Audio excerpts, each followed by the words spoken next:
Every file tool you reach for online, the PDF merger, the image converter, the video trimmer, the background remover, quietly uploads your files to somebody else's server. SnapOtter flips that. It's a self-hosted toolkit with 157 tools across images, video, audio, PDFs, and files, and not a single byte leaves your machine. It's completely free and fully offline. There's one catch I'll get to before the end, but first, watch the whole thing run from a phone. Here's SnapOtter's site pulled up on a phone, and the headline is the entire pitch in 5 words. Nothing leaves your network. Scroll down, and the toolkit is laid out by category, clean and tap-friendly. Image tools, 64 of them. Video, 29. Audio, 17. PDFs and documents, 25. File converters, 22. Tap any card and you're resizing, converting, compressing, or transcribing right there in the browser, processed on your own hardware.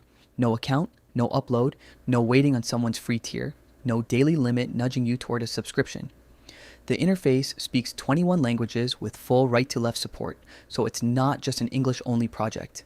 And it runs anywhere, from a beefy workstation down to a Raspberry Pi sitting in a closet. The fact that the whole thing is this usable on a small phone screen tells you the front end was actually thought through.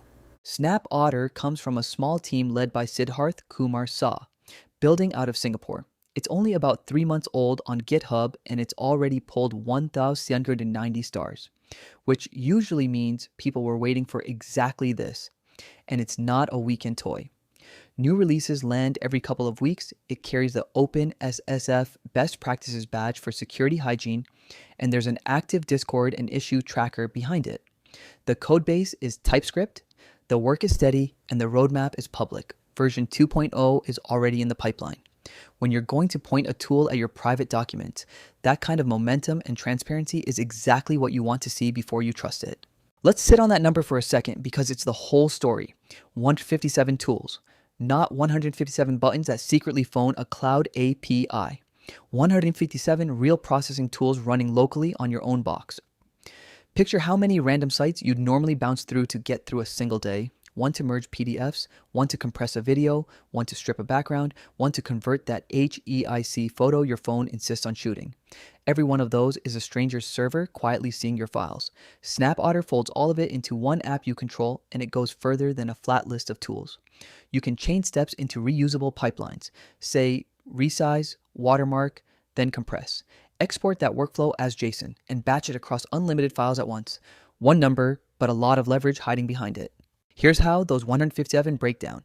Image tools lead the pack at 64. Resize, crop, convert, watermark, even vectorize, plus a full layer-based editor with brushes, curves, and filters that runs right in the browser. It reads 55 plus input formats, including 23 camera RAW formats, so the files straight off your camera just work. Video is next with 29, trim, compress, stabilize, change frame rate, turn clips into GIFs, burn or extract subtitles. PDFs and documents bring 25, merge, split, redact, OCR, and convert to and from Word, Excel, and PowerPoint.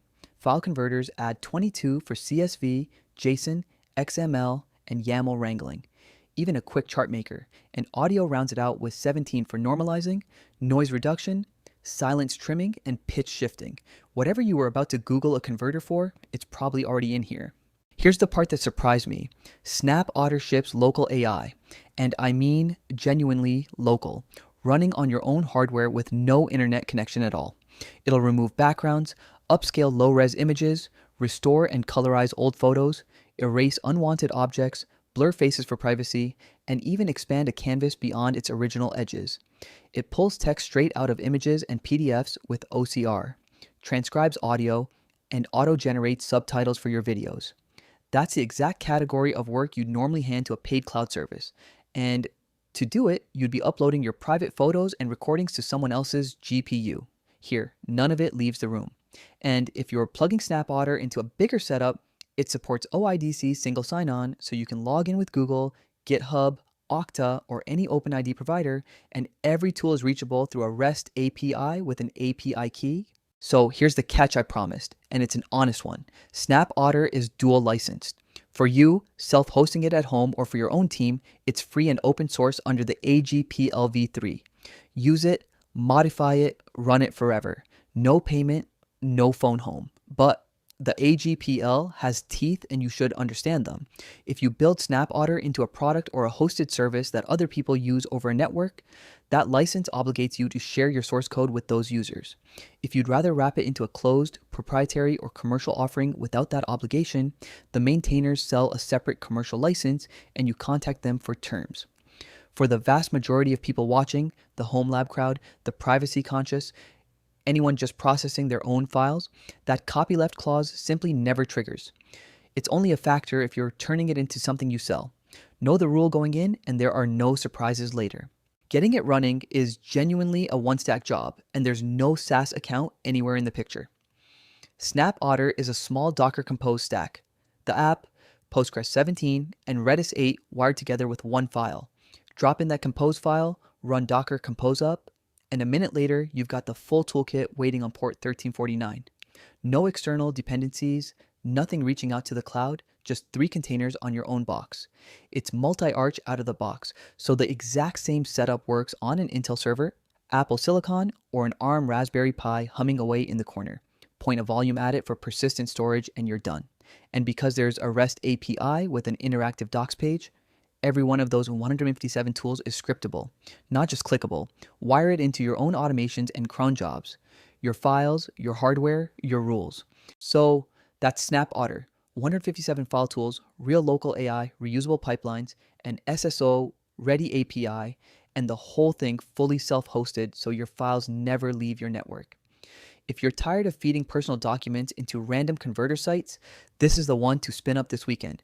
The maintainers even host a live demo if you want to poke at it before you commit. The repository and that demo are linked in the description. If this was useful, do me a favor and subscribe. We dig up a fresh open source tool every single week. I'll see you in the next one.